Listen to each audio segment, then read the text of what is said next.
tal? ¿Cómo están? Estamos acá nuevamente para dar otra de las conversaciones acerca del liderazgo y las nuevas generaciones y específicamente lo que tiene que ver con cómo podemos, hoy vamos a estar hablando de cómo podemos analizar algunos conceptos de la pastoral hacia las nuevas generaciones y específicamente de la estructura pensada hacia las nuevas generaciones. Y antes de entrar a hablar de estos temas y cuando pienso justamente en la estructura que nosotros tenemos o estamos acostumbrados a desarrollar en nuestras congregaciones, pienso que todo líder dirigido hacia las nuevas generaciones tiene que ser en el concepto más puro un profeta, ¿no?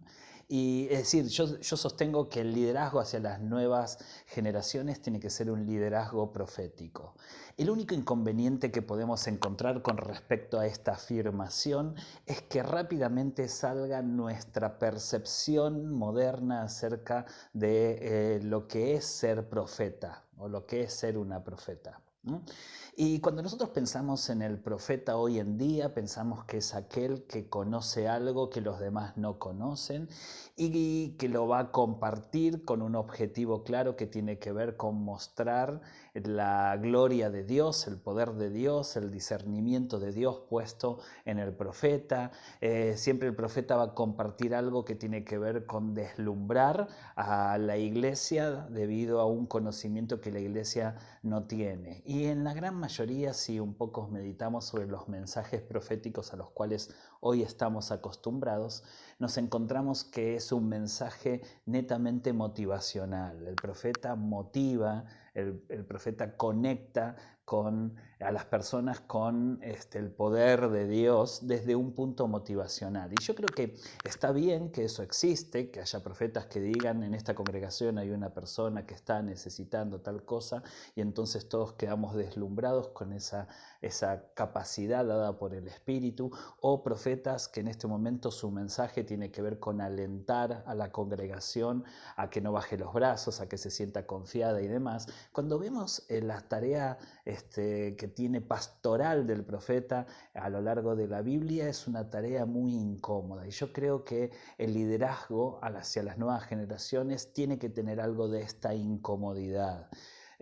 Sostengo que el rol profético que el liderazgo hacia las nuevas generaciones tienen que tener es un rol muy incómodo porque no todos están dispuestos a escuchar la voz de los profetas. De hecho, el mismísimo Jesús le habla al núcleo religioso, es decir, a la iglesia de aquel momento, diciéndole: oh Jerusalén, Jerusalén, ciudad que matas a los profetas. ¿Por qué esto? Porque no estamos muy acostumbrados a que la gente nos incomode, no estamos muy acostumbrados a que alguien nos diga cosas que no estamos dispuestos a escuchar.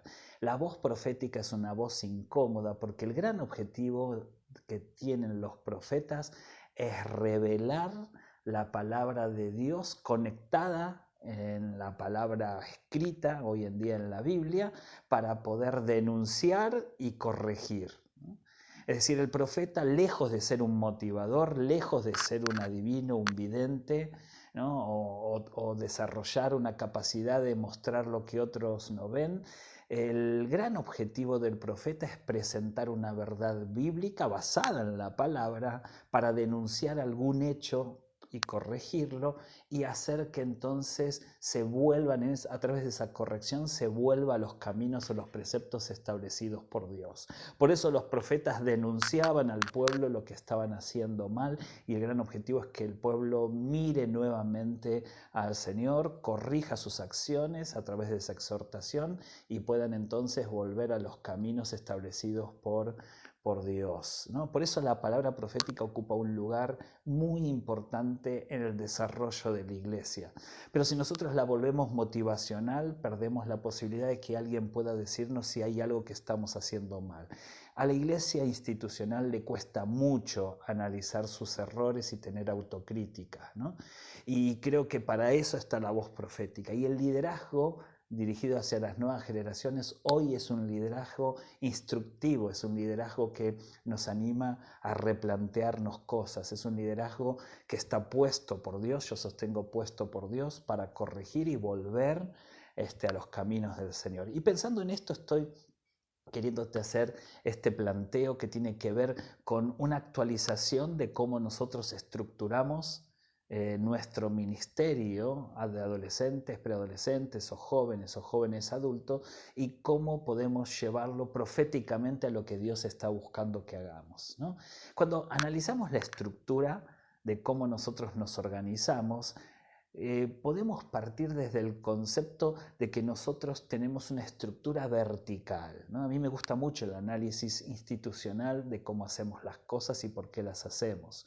Y cuando observo a cómo nos organizamos, nosotros tenemos un fuerte énfasis verticalista de la organización de nuestros ministerios, ¿no? De hecho, es como que separamos por compartimentos el desarrollo de la persona, ¿no? Pensemos, nosotros rápidamente, cuando hacemos una estructura del ministerio hacia las nuevas generaciones o una estructura de la iglesia en general, armamos compartimentos estancos pensando que cada situación que vive una persona debe ser mirada verticalmente. Entonces, tenemos la infancia, tenemos la adolescencia, tenemos la juventud y tenemos el mundo adulto, ¿no? Y estos compartimentos hemos entendido que la vida se separa por compartimentos y compartimentos estancos muy estrictos. Entonces decimos, el niño necesita un tipo de enseñanza bíblica diferente al adolescente, diferente al joven, diferente al adulto.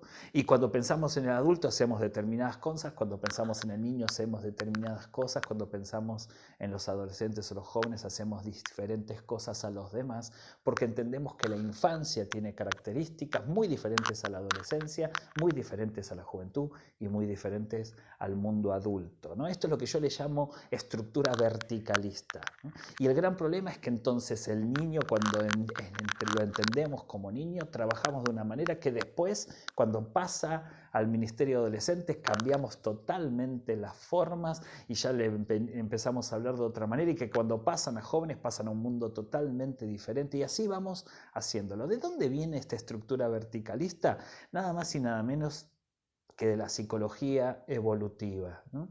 Y extraño que nosotros hemos atacado tanto la psicología durante tanto tiempo, pero sin embargo hemos organizado la educación cristiana y el trabajo en las distintas áreas del desarrollo de la persona, tomado nada más y nada menos que de la psicología evolutiva, que piensa la persona en compartimentos estancos. Entonces nos dice, desde tal edad hasta tal edad es infancia, desde tal edad hasta tal edad es adolescencia, de tal edad hasta tal edad es juventud, de tal edad hasta tal edad es adultez. Y nos enseña la psicología evolutiva que cada estamento verticalista tiene características esenciales y primordiales muy diferentes a las demás. Y de hecho, así se ha organizado muchos aspectos. Vamos a pensar en el ministerio como lo tenés seguramente en tu iglesia, como seguramente es en las otras iglesias, ¿no? Nosotros tenemos, fíjense que como separamos en compartimentos estancos, debemos implementar edades estrictas para cada uno de estos compartimentos. Entonces, ¿de dónde sacamos que el niño es niño?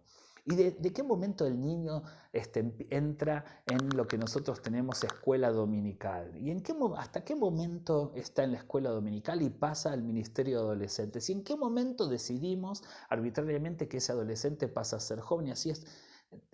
¿De dónde sacamos esta estructura? Cuando analizamos bien la estructura impuesta en nuestras congregaciones y cómo nosotros organizamos la estructura de educación cristiana, por ejemplo, o la pastoral, tiene exactamente que ver con cómo nosotros hemos entendido el desarrollo de la educación formal escolar en nuestros países. Por ejemplo, fíjense que la escuela dominical es el equivalente a la escuela primaria, que el ministerio hacia los adolescentes es el equivalente a la escuela secundaria, high school, prepa, como lo llamen en tu país, ¿no? Que el ministerio pensado hacia los jóvenes es específicamente el ministerio universitario, y que después de la universidad, como solamente quedan posgrados que algunos hacen nada más, pero lo tomamos dentro del mundo universitario, como no hay otro estamento más allá que la universidad, nosotros tampoco tenemos nada, pasa a ser adulto, ¿no?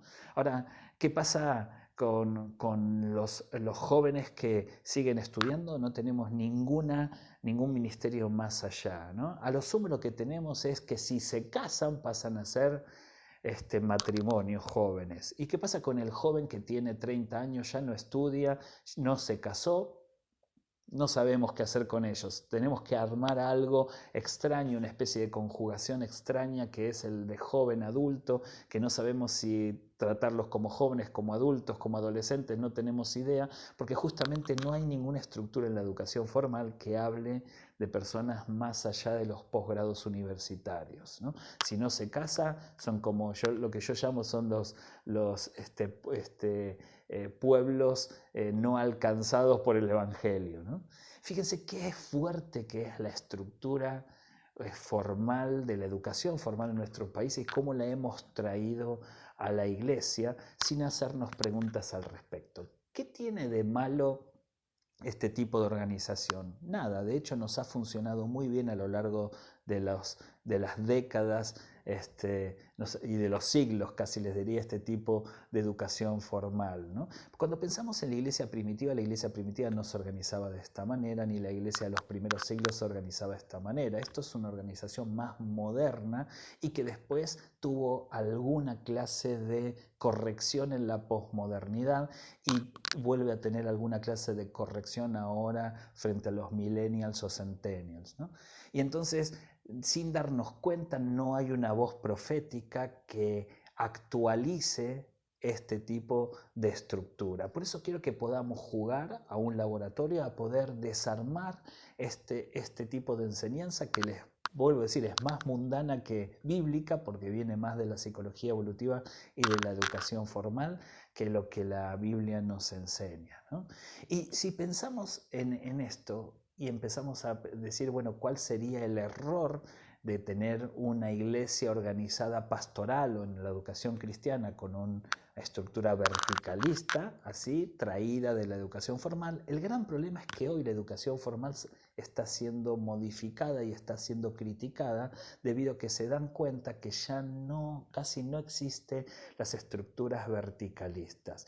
¿Y cuál era la gran dificultad? La gran dificultad era el traspaso de una estructura a otra. Como lo armamos tan estrictamente al ser verticalista, ¿no? El gran problema era que perdemos mucha gente de una estructura a otra estructura. En el medio nosotros podíamos tener 200 niños en la escuela dominical y después tenemos 50 adolescentes, que después de esos 50 adolescentes que partieron realmente del ministerio de niños, tenemos cerca de 10 o 15 jóvenes y no nos damos cuenta que vamos perdiendo en el camino mucha de nuestra capacidad de liderazgo y formación. ¿Por qué es esto? Porque justamente no vivimos en un mundo con estructuras verticalistas, ¿no?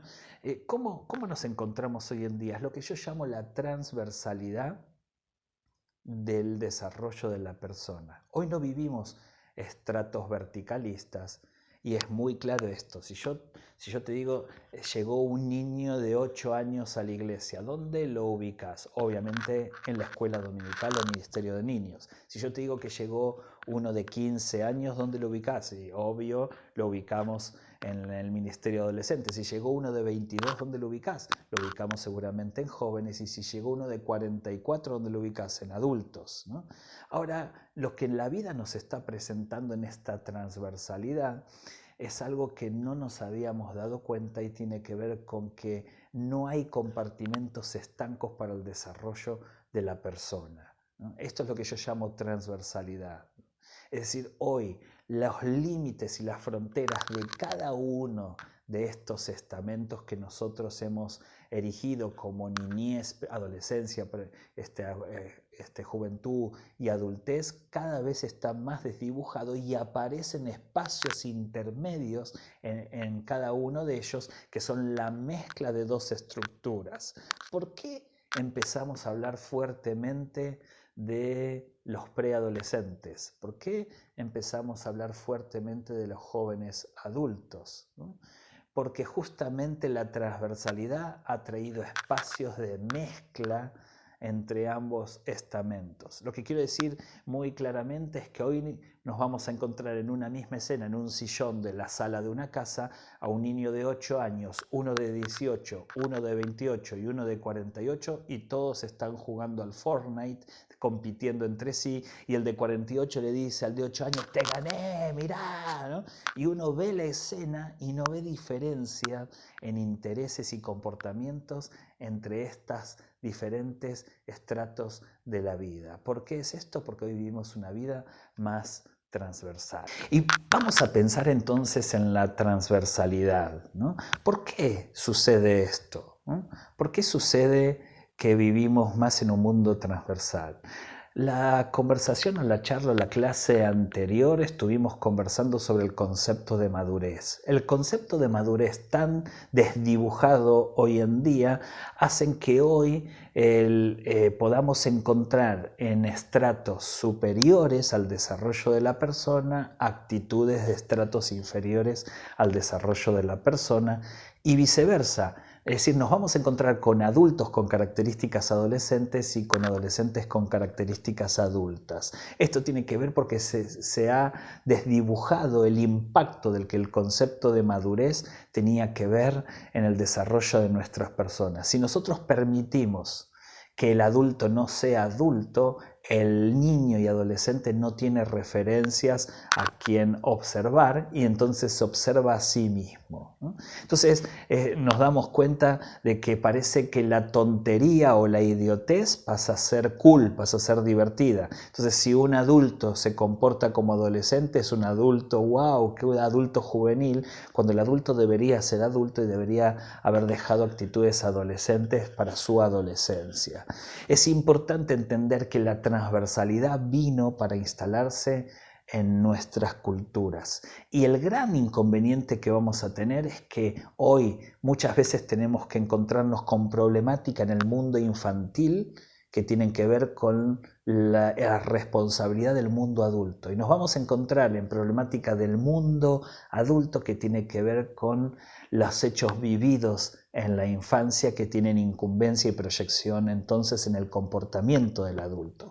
Lo explico de otra manera, ¿no? Hoy nos vamos a encontrar con quizás que el que baña a su hermanito de 6 años es el hermano mayor de 11 y el hermano mayor de 11 tiene que estar preocupado por cuidar a sus hermanitos menores. ¿Por qué? Porque su papá y su mamá están en un mundo de fantasía, en un mundo de libertinaje o en un mundo totalmente desestructurado con la realidad. Entonces los niños pasan a tener responsabilidades en nuestros países de adultos. Por el otro lado tenemos al joven de 32 o 35 años que todavía vive con papá y con mamá y la madre le hace el desayuno, le plancha la ropa y hasta le elige qué ropa se tiene que poner, ¿no? Y el hijo de 32 o 35 años, el gran objetivo en la vida que tiene es poder comprarse la Play 4, ¿no? Y entonces encontramos como distintos factores que tienen que ver con el ordenamiento de las etapas de la vida han pasado a ser transversales y niños han sido invadidos por responsabilidades adultas o adultos han sido invadidos por actitudes infantiles. A esta transversalidad es el gran desafío que tenemos nosotros, los que estamos pastoreando, liderando las nuevas generaciones, de poder hablarle a un adolescente de 14 años que quizás ya es madre o a hablarle a una jovencita de 30 y pico de años que nunca quiere ser madre porque no quiere de que su silueta corporal se vea distorsionada, ¿no? Nos encontramos con desafíos muy fuertes. Si nosotros seguimos pensando en la verticalidad, por ejemplo, ¿no? Hoy tenemos que hablar acerca del auge a las adicciones a la pornografía. ¿A qué edad hablaríamos según la verticalidad? Por supuesto, hablaríamos a adolescentes. Fíjense que lo que primero que se nos viene, tenemos que hablarle a adolescentes sobre la pornografía, porque la adolescencia parece que es el momento más sexópata que suponemos. Pero jamás hablaríamos a niños sobre pornografía y nos cuesta mucho hablarle a adultos sobre pornografía. Casi seguro que vamos a hablar de pornografía entre adolescencia y juventud. ¿Por qué es esto? Porque entendemos que hay espacios verticales para hablar de distintas cosas, ¿no? Y ¿saben qué? Ciel.org es una organización que hace estudios sociológicos y demográficos en América Latina, secular, muy seria. Ciel.org habla de que la adicción a la pornografía en el continente latinoamericano se desarrolla entre los 8 y 9 años, específicamente en la escuela dominical.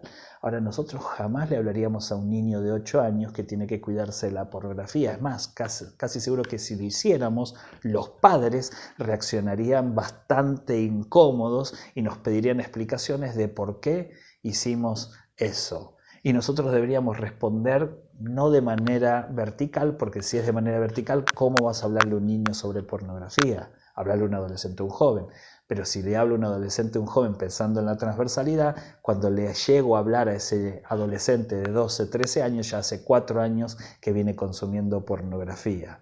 Y jamás le diríamos que hablar de pornografía a los adultos, porque suponemos que como ya tienen seguramente el gran porcentaje ya está casado y tienen vivencias sexuales y pueden desarrollarse sexualmente en sus parejas, no tendrían necesidad de pornografía, y esto es una gran mentira. La verticalidad nos hace pensar de que ya no hay pasiones juveniles porque ya podés desarrollarte en tu intimidad con tu esposa, con tu esposo, y sin embargo la realidad dictamina de que hay muchos matrimonios en crisis debido a que se mira pornografía, o alguno de ellos dos mira pornografía, y la otra parte entonces lo vive de una manera muy angustiante o muy crítica. Fíjense qué terrible que es dejarnos llevar entonces por la estructura de este mundo verticalista, y no nos damos cuenta que la realidad nos arroja otro tipo de información. Ahora, qué difícil va a ser pastorear a las nuevas generaciones debido a esta verticalidad. Bueno, tan difícil como darnos cuenta de que muchas veces creemos que estamos haciendo bien las cosas, pero en la práctica esto no sucede así. Lo explico de otra manera. Como nunca antes nosotros estamos hablando acerca de sexualidad, y la Iglesia ha tomado un compromiso muy, muy serio en algunos casos, y en algunos casos muy amateur, con mucho contenido no revisado y fuera de toda lógica y racionalidad. Sin embargo, hemos hablado mucho acerca de la sexualidad, bien o mal, estamos hablando mucho, hay muchos libros, hay muchos talleres, hay muchos ministerios, hay muchas cosas. Uno creería que si nosotros tenemos una formación efectiva y un pastorado efectivo, cuanto más hablamos de un tema, ese tema comienza a ejercer influencia y educación y formación, y entonces supuestamente empezamos a ordenar esa área. Lo que nos arroja la realidad es todo lo contrario. Como nunca antes tenemos dificultades de problemas de desarrollo, de identidad, de desarrollo en las conductas y de situaciones de abuso dentro de la Iglesia por cuestiones que están relacionadas con el sexo y la sexualidad. Qué raro, ¿no? Porque es lo que más estamos hablando y más materiales hay y más clases hay, sin embargo no estamos recogiendo resultados correctos o positivos de toda la influencia que estamos teniendo. ¿Por qué es esto? Porque que le dediquemos mucho tiempo no significa que la Iglesia está aprendiendo. Que nosotros hablemos mucho sobre un tema no significa que realmente estemos siendo formados. Y esto tiene que ver con un análisis que no parte de los datos de nuestra cultura, nuestra percepción de las cosas, sino de datos precisos y concretos en nuestras congregaciones. Lo mismo sucede entonces con la verticalidad y la horizontalidad. ¿Qué debemos hacer al respecto? Tenemos que empezar a entender que hay temas que los tenemos que tocar en todas las áreas del desarrollo de la persona en la iglesia. Que hablar de madurez o hablar de vocación o hablar de proyecto de vida, que antes solamente lo hablábamos en la adolescencia, hoy nos damos cuenta que lo tenemos que ya empezar a hablar en la niñez, ¿no? Porque en muchos países a los 10, 12 años ya tienen que estar escogiendo una institución educativa con cierta orientación, ¿no? Y a la vez también nos estamos empezando a dar cuenta que desde muy pequeños empiezan a adquirir talentos o habilidades o destrezas sobre distintos temas como el dibujo, la pintura, las matemáticas, la programación. Cada vez son más los niños que empiezan a generar conductas relacionadas con la tecnología, o ya cada vez son más de que muy precoces se demuestran destrezas deportivas o capacidades para distintas cosas. Ya ahí tendríamos que estar formando el carácter profesional de un niño. Y a veces nos encontramos que tenemos que hablar sobre vocación o cuál es el sentido de la vida con uno de 35 o 40 años que tiene 40 años y no sabe lo que quiere. Entonces nos damos cuenta que la vida hoy está trayéndonos esta gran dificultad. ¿Cuál es mi preocupación? Mi preocupación es la impertinencia de estos tiempos. ¿A qué llamo yo pertinencia? ¿No? Pertinente es hacer lo justo de la manera justa y en el momento justo. Por eso en el libro de Romanos capítulo 12 nos habla que la voluntad de Dios es pertinente, porque es buena, agradable y perfecta. Es decir, la voluntad de Dios se debe hacer de la manera justa, en el momento justo, ¿no? Y se debe hacer lo justo, ¿no? Sí, cuando nosotros pensamos, por ejemplo, que hoy vivimos en un tiempo impertinente, nos referimos a que en la naturaleza, en las formas y en el tiempo estamos de alguna manera desfasados con los órdenes de Dios, ¿no? Vamos a explicarlo un poquito mejor, ¿no? ¿Qué es la impertinencia entonces en la vida de las personas que nos llevan justamente a la transversalidad, ¿no? ¿En qué momento? Primero, ¿tengo que ponerle límites a mis hijos? Por supuesto que sí. En la naturaleza es correcto ponerle límites a los hijos. Lo que está en discusión no es si tengo que ponerle límites o no, porque en su naturaleza es pertinente, es lo justo, es lo perfecto, es lo que se debe hacer. La discusión no está en si tengo que ponerle límites a mis hijos, sino de qué manera se los voy a poner y en qué momento se los voy a poner.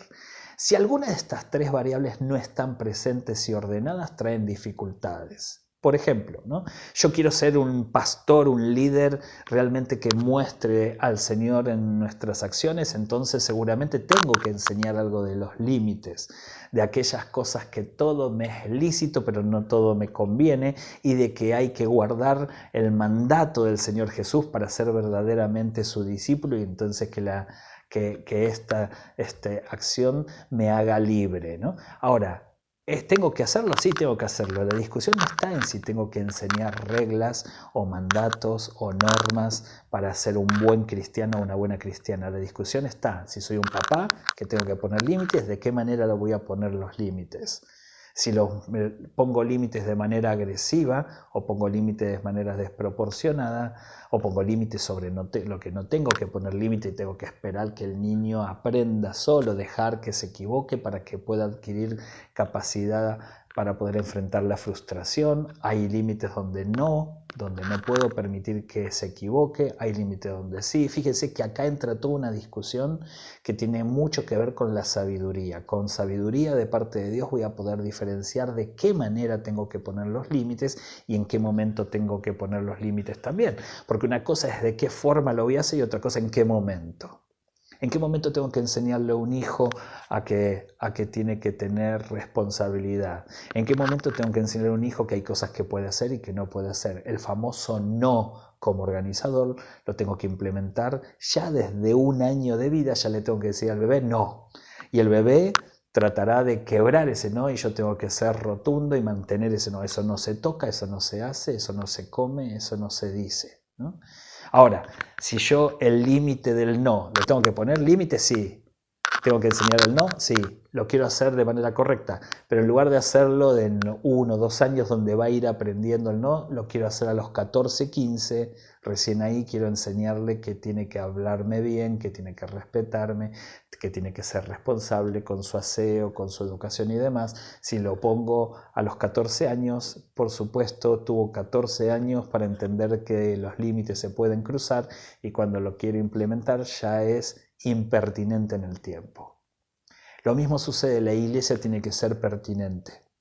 La iglesia tiene que enseñar normas, pero no puede enseñarlos de maneras abusivas y no puede enseñarlos en tiempos que no son los correctos. Fíjense que la voluntad de Dios es perfecta. ¿Por qué? Porque es pertinente. Se tiene que hacer lo justo en la manera justa y en el momento justo. ¿no? Entonces, cuando pensamos en la transversalidad, pensamos que tiene que ser pertinente. Hoy en día es pertinente hacer las cosas de una manera que antes hubiese sido impertinente. Por ejemplo, nosotros tenemos que permitir que el adolescente se exprese, pueda decir lo que piensa. Antes esto hubiese sido tomado como una falta de respeto y hubiese sido impertinente. ¿Por qué? Porque desde la naturaleza hubiésemos dicho un adolescente tiene que guardar silencio delante de los adultos. ¿Por qué? Porque la característica cultural de hace décadas atrás era que el adolescente guardaba silencio. Hoy vivimos en un mundo donde el adolescente es escuchado, es enaltecido, es tenido en cuenta y en algunos casos de manera desproporcionada. Entonces hoy sería impertinente en nuestras iglesias decirle a un adolescente cállate la boca, vos escuchá la prédica sin opinar. Porque ese adolescente entonces lo perdemos. ¿Por qué? Porque lo vive como agresión. A diferencia de otros tiempos, hoy las cosas son diferentes. Palabra profética. Para la iglesia de hoy tenemos que ser pertinentes y dejar un espacio de discusión para que los adultos puedan escuchar las palabras de los adolescentes y los adolescentes escuchar también a los adultos.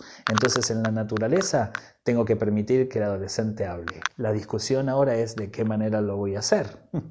¿Voy a permitir que el adolescente diga cualquier cosa en cualquier momento? No, ahí entra la sabiduría para que sea perfecto y para que sea voluntad de Dios.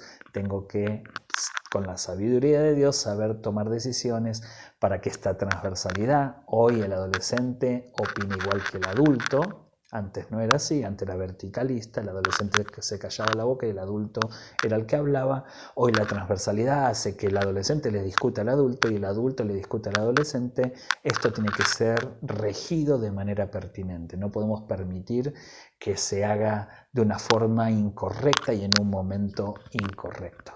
Entonces, fíjense que el gran desafío profético que tenemos, vuelvo a aclarar que cuando me refiero a profético es que nos levantemos siendo pastores y líderes, que podamos llevar a la congregación a las verdades de la Biblia y si hay algo que corregir para poder ser más efectivos a la hora de nuestra misión, lo debemos hacer. Y a veces entonces tenemos que discutir lo establecido, cómo estamos haciendo las cosas. Para tener entonces esta voz profética, tenemos que darnos cuenta que estamos haciendo un análisis correcto, que estamos en tiempo de transversalidad y esta transversalidad entonces va a traer aparejado discusiones que antes no teníamos, que antes eran impertinentes y hoy pasan a ser pertinentes y antes teníamos acciones pertinentes que hoy pasan a ser totalmente impertinentes. Entonces es importante que podamos ordenar la cultura de cada una de las iglesias a las cuales nosotros asistimos. No podemos hacer fórmulas mágicas de que esto se debe hacer de determinada manera porque depende mucho de cada país y aún dentro del país hay regiones que tienen conductas muy diferentes a otras regiones y aún dentro de cada país y de cada región hay iglesias que tienen características diferentes a otras iglesias.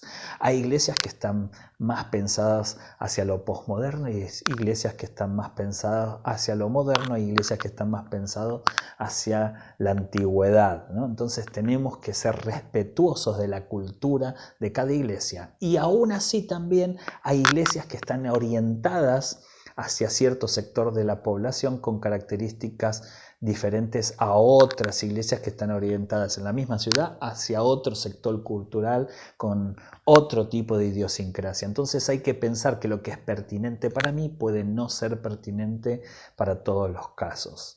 Pero agreguemos un concepto más a esto de la estructura vertical y la transversalidad y el concepto de pertinencia. Y es entonces si tengo en cuenta que tengo que llevar la estructura de la verticalidad a la horizontalidad, pero con pertinencia, ¿cómo me ayudás, Adriana, a pensar de que esto lo tengo que hacer de la mejor manera? Entonces, para eso quiero que podamos hablar acerca de la mirada que todo líder, pastor, tiene que tener hacia las nuevas generaciones. Hay dos tipos de miradas. Yo llamo mirada estática a la primera y mirada dinámica a la segunda. Ninguna de las dos son incorrectas. Son dos tipos de miradas que lo que hacen es construyen alguna clase de resultado en las nuevas generaciones. Y cuando me refiero a mirada no me estoy refiriendo a una mirada moral, de si los miramos bien, los miramos mal, si los miramos con cariño o los miramos estrictos. Me estoy refiriendo a un tipo de mirada que tiene que ver con cómo yo entiendo las cosas. ¿Está bien? Entonces vamos a primera. La primera es lo que yo llamo mirada estática. La mirada estática tiene una particularidad, que parte del concepto y el concepto se impone en las nuevas generaciones.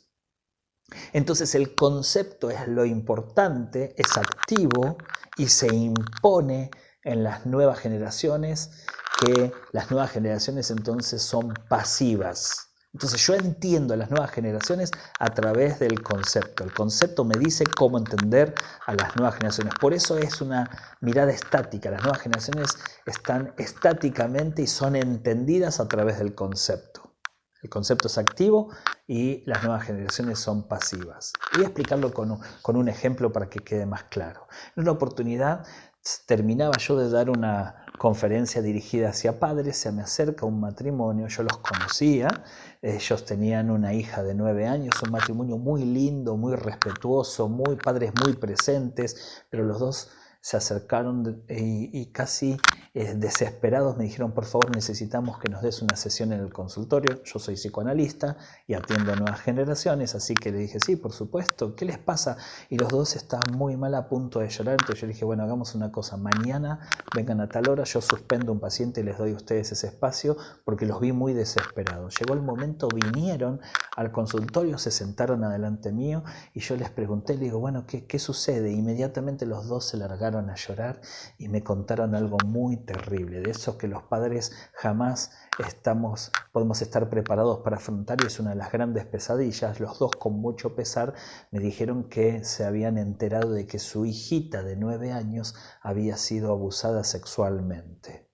Cuando me dicen esto se largan a llorar y querían buscar ayuda, y la verdad es que hay veces que nosotros como pastores, como líderes o aún como profesionales debemos guardar silencio, ¿no? A veces las palabras son plata, pero los silencios son oro, porque muchas veces no tenemos respuestas a un montón de cosas. Yo los contuve, los guardé silencio, los abracé de la angustia que les generaba no haberse dado cuenta y haber permitido de que alguien abuse de su hija. Pero les hice una pregunta, la pregunta obvia que todos le haríamos, ¿cómo se enteraron?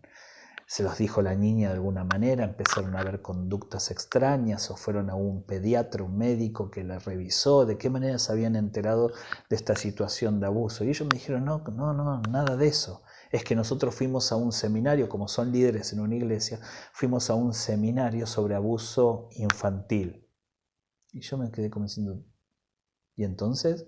Y me dijeron, como fuimos a un seminario de abuso infantil, la persona que daba la capacitación dijo, voy a dar 10 características que ustedes van a encontrar en un niño abusado sexualmente. Y empezó a decir cosas. Yo no sé qué dijo, pero me imagino que pudo haber dicho algo parecido a: lloran por las noches, se hacen encima cuando duermen, se encierran en su habitación, le tienen miedo a la gente desconocida, se comportan de manera extraña. Claro, yo imagino que deben haber dicho cosas de esas características cuando estos padres empezaron a decir, la tiene, y cuando se dieron cuenta, las 10 características la tenía su hija. Entonces, por consiguiente, ellos dijeron, las 10 características las tiene nuestra hija, entonces nuestra hija es abusada sexualmente, y estallaron. Fíjense que en esta historia el concepto 10 características se impuso en la vida del adolescente. Inmediatamente la mirada estática construye entidad. ¿Qué significa esto? Que nosotros decimos tal persona es debido a los conceptos. Por ejemplo, nosotros hemos tenido durante muchas décadas de que el predicador tiene que ponerse zapatos, saco, corbata y una Biblia bien grande.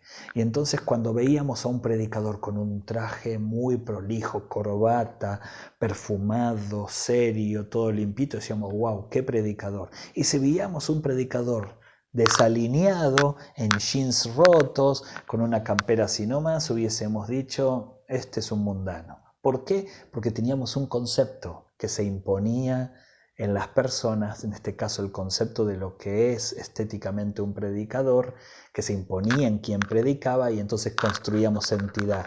Este predicador es muy espiritual o este predicador no es espiritual. Eso es mirada estática.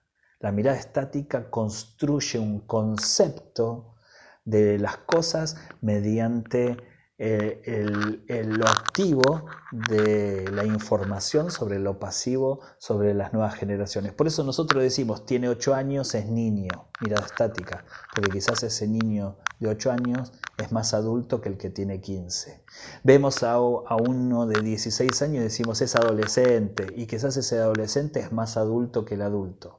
Vemos a alguien profesional con todos los títulos, exitoso, y decimos, wow, qué exitoso que es, cuando en realidad esa persona se siente sumamente fracasada. Esto es porque los conceptos se imponen y construyen entidad sin tener en cuenta la vida de la persona. Por eso la persona es pasiva y el concepto activo. Mirada estática. Ahora por el otro lado tenemos la mirada dinámica, que es totalmente al revés. El concepto pasa a ser pasivo y lo activo es la persona. Les dije a estos padres, no, hagamos una cosa, cuando yo entendí que había algo de mirada dinámica, ¿podía ser que la niña haya sido abusada? Sí. ¿Podía ser de que la niña no haya sido abusada y tenía características de timidez, muy introspectiva, o aún algún trastorno de personalidad antisocial? También. Entonces lo que le dije a los padres es, déjenme tener un par de sesiones con la niña y yo después les informo lo que observo. Conclusión, la niña nunca había sido abusada sexualmente. Era una niña conflictuada, era una niña muy encerrada en sí misma, pero nunca había tenido ninguna experiencia de abuso. Entonces fíjense que para poder, niña abusada, entidad, ¿no? Concepto, 10 características, la niña las tenía presente, construye entidad, mi hija está abusada. Eso es mirada estática. La mirada dinámica es al revés. Para saber, entidad, si esta niña ha sido abusada sexualmente, déjame que la conozca y de ella te voy a decir cuál es el concepto. Es al revés.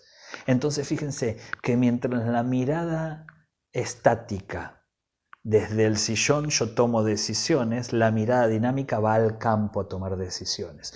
Una cosa muy diferente es decir, nosotros tenemos que hacer tal cosa en la iglesia porque funcionó en una iglesia en Nueva York o en Miami o en Lima o en Buenos Aires o en Bogotá, como funcionó ahí, traigamos ese elemento que acaba de funcionar y entonces hacemos mirada estática y resulta que después no funciona o funciona a medias porque la idiosincrasia de una ciudad no es la misma que de otra, pasa a ser impertinente, pasa a ser basado en una estructura verticalista en lugar de entender la transversalidad. En cambio, si yo soy dinámico, digo, ok, veo lo que funcionó en otros lugares, pero déjame entender cómo es mi gente para saber si lo pongo en práctica va a tener buenos resultados. Entonces lo importante no está en el concepto, lo importante está en conocer cómo es tu gente, pasar tiempo con ellos. La mirada estática, de ahí sale la estadística. La mirada dinámica, en lugar de construir entidad, construye funcionalidad. Es decir, yo sé cómo la gente funciona y entonces te digo si esto le va a hacer bien o le va a hacer mal. Podemos ser líderes estáticos. Hay muchos líderes que son estáticos, que enseñan cosas que ellos creen que tienen que enseñar sin darse cuenta que la voz profética tiene que tomar contacto con la gente para saber lo que le está pasando a la gente. Hay líderes dinámicos que se relacionan con la gente y al relacionarse con la gente van haciendo cosas. ¿Cuál elegirías vos? ¿Qué tipo de líder te gustaría ser? ¿Un líder que tiene que ver más con la verticalidad, con la mirada estática? ¿O un líder que tiene que ver con la transversalidad, con la mirada dinámica? Si les doy unos segundos para tomar esta decisión, ¿qué tipo de líder te gustaría ser? Porque de la mirada estática sale el ordenamiento y la estructura. De la mirada dinámica sale la relación y los vínculos. Son dos miradas que no se conjugan las dos. Entonces rápidamente seguramente nosotros diríamos, no, Adrián, si quiero ser una voz profética, tengo que analizar bien la estructura, tengo que analizar bien la pertinencia, pero yo quiero ser dinámico. Quiero tener contacto con los adolescentes y los jóvenes para saber lo que ellos necesitan. Entonces, rápidamente, yo creo que la gran mayoría diríamos que queremos ser líderes dinámicos. Y acá comienza el error. ¿Por qué? Porque el verdadero liderazgo profético necesita la conjugación por momentos de uno y por momentos de otro. Y la sabiduría del verdadero líder es en algún momento tiene que ser estático y en algún momento tiene que ser dinámico. ¿Por qué? Porque en algún momento el concepto tiene que imponerse en la gente. Yo no puedo enseñar la Biblia diciendo esto dice la Biblia, pero vos qué sentís, hacé vos lo que vos quieras, porque entonces la Biblia pasa a ser totalmente algo maleable. Yo no puedo con una mirada dinámica decirte quiero enseñarte inglés. ¿Y cómo lo pronuncio? Como vos lo sientas en tu corazón. No, inglés es inglés, la pronunciación es correcta o incorrecta. Yo no puedo enseñar matemática diciendo 1 más 1 es 2, lo dice el concepto, y si 1 más 1 es 2, no lo puedes cambiar. No te puedo decir 1 más 1 es 2, pero si vos querés es 3. Y eso es lo que el mundo está enseñando. Hay tal énfasis en contra de las reglas, en contra de las normas, que caemos en el anarquismo o en la ambivalencia donde cada uno hace lo que tiene la gana de hacer. Ahora, en algún momento para enseñar la Biblia yo tengo que ser estático. La Biblia dice algo, mis amigos, y no lo podemos cambiar, no podemos modificar la verdad bíblica. La palabra profética tiene que ser una palabra profética a las nuevas generaciones basados en la verdad bíblica. Yo no puedo modificar según la conveniencia cultural lo que dice la Biblia. En algún momento tengo que ponerme estático, pero después yo como maestro soy estático, pero como pastor soy dinámico. Es decir, para enseñar la Biblia como maestro, soy estático. Pero si tengo que hacer pastoral, me vuelvo dinámico. ¿Por qué? Porque yo no puedo bajar directivas sin darme cuenta de lo que le está pasando a la gente. Yo no le puedo decir a la gente, te voy a decir lo que tenés que hacer sin conocerla. Tengo que pasar tiempo con la gente y es la gente, es ese adolescente, es ese joven, que al vos pasar tiempo construís lazos profundos y entonces ahí sí comenzás a iglesiar con esa persona entendiendo cuáles son sus necesidades y cómo vos podés entonces acompañarlo en su desarrollo. Algunos vas a acompañarlos desde acá porque ya caminaron un trecho y le falta otro. Algunos los vas a acompañar desde acá. No es lo mismo decirle a alguien que de acá que tiene que hacer esto, porque todavía le falta madurar. Ni tampoco no es lo mismo a alguien que está acá exigirle algo que está acá. ¿Por qué? Porque todavía hay un montón de cosas que tiene que aprender y tiene que modificar en su vida. Entonces entender a la persona es tener una mirada dinámica. Espero que estos conceptos hayan sido de mucha bendición, pero también una discusión interna y que justamente nos transformemos cada uno de nosotros en voces proféticas para las nuevas generaciones. Podamos hablar del Señor pertinentemente en tiempo y fuera de tiempo, de manera estática y acompañamiento dinámico a una generación transversal.